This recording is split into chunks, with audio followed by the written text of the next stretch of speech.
Certainly, there's a lot of profit making in a capitalist economy that comes from labor exploitation.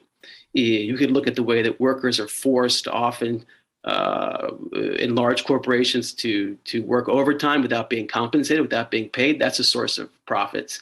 You mentioned in the past slavery, which is obviously nothing but a system of labor exploitation, and the extent to which slavery was a capitalist economy, and very much it was in US history. Labor exploitation is key. But I don't subscribe to the view that labor exploitation is always the source of profits. I think it's very hard to actually make that work when you study the economy. There are other ways to do it.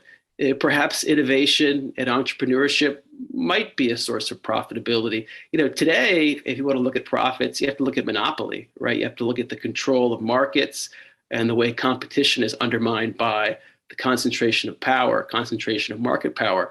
That might not be exploitation, but it also might be a phenomenon that we don't particularly like, either economically or politically or ethically, that can explain where profits come from. So I think historically, you have to have a theory of capitalism. You're right to frame the subject. But one of the nice things about history, I think, of course, I'm a historian, is the richness of the subject matter can allow you to be flexible.